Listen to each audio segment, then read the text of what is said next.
Dans cette classe, nous allons manipuler les menus et les barres d'outils, en explorant l'interface SolidWorks. On commence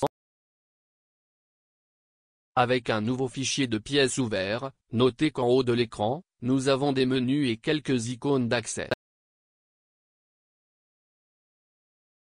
Ci-dessous, nous avons des barres d'outils, qui peuvent être basculées en cliquant sur les onglets. Cette région est appelée gestionnaire de commandes. Le gestionnaire de commandes peut être personnalisé, par exemple, en laissant uniquement les barres d'outils qui seront utilisées actives. Pour ce faire, nous cliquons avec le bouton droit de la souris sur l'un des onglets et voyons qu'une liste de barres d'outils est affichée. Les barres marquées sont déjà actives, et pour les désactiver, il suffit de cliquer dessus. Pour activer, il suffit de cliquer sur la barre désirée, notée. Si la barre souhaitée n'est pas dans la liste, cliquez sur Personnaliser commande manager. Voir qu'une fenêtre est affichée et plusieurs onglets sont affichés dans le gestionnaire de commandes. Pour ajouter une barre d'outils, cliquez simplement avec le bouton droit de la souris sur n'importe quel onglet affiché, et dans Ajouter un onglet choisissez la barre désirée. Grâce à la fenêtre ouverte, nous pouvons configurer la vue gestionnaire de commandes. Nous cliquons sur Utiliser de grands boutons avec du texte et voyons que l'affichage des commandes a changé.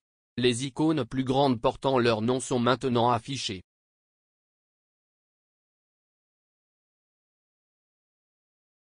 En désactivant cette option et en cliquant sur Grandes icônes, seules les icônes sont affichées en taille plus grande. En cliquant sur la liste de contrôle des barres affichées dans la liste, chaque fois que nous ouvrons un fichier pièces, ces barres s'afficheront automatiquement. Grâce à l'onglet Commandes, nous pouvons ajouter ou supprimer des commandes des barres. Dans l'onglet Menu, il est possible de personnaliser les fonctions accessibles via les menus.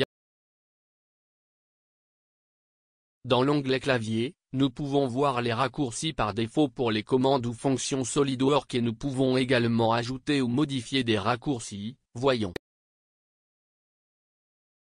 Dans Catégorie nous sélectionnons Insérer et pour la commande Extruder nous définirons la lettre E comme raccourci.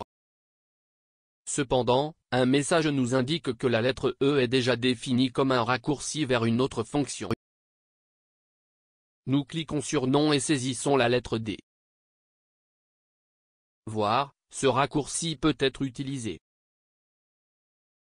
Nous avons confirmé en cliquant sur OK. Ensuite, nous tapons la lettre D du clavier et la commande Extrude est activée. Pour ajouter n'importe quelle barre d'outils, faites un clic droit sur le gestionnaire de commandes, choisissez la barre désirée et positionnez-la.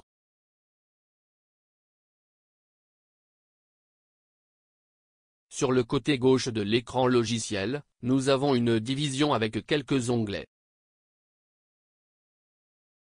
Dans le gestionnaire de fonctions, toutes les fonctions de modélisation, d'assemblage ou de détail de pièces sont stockées. Nous pouvons également accéder au plan standard et à l'origine.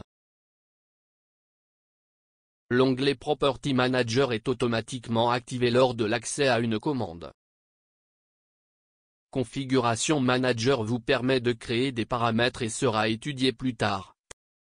Le DimExpert Manager vous permet d'ajouter automatiquement des tolérances au modèle, et le Display Manager vous permet d'attribuer des apparences. En cliquant sur l'icône affichée, nous pouvons masquer cette division en augmentant l'espace de la zone de modélisation. Dans la partie centrale, nous avons la zone graphique, ou zone de modélisation, où nous créons les modèles. Voir qu'en haut de cette zone, nous avons un accès rapide à certaines fonctions. Le volet des tâches est situé sur le côté droit et le coin inférieur gauche est la triade de référence, qui indique la vue et les axes utilisés.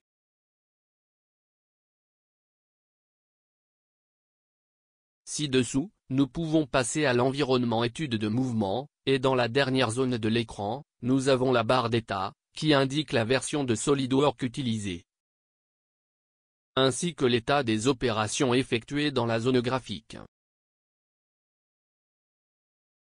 Nous avons vu dans cette classe les principales caractéristiques de l'interface SolidWorks et comment manipuler les menus et les barres d'outils, indispensables à la séquence de cours.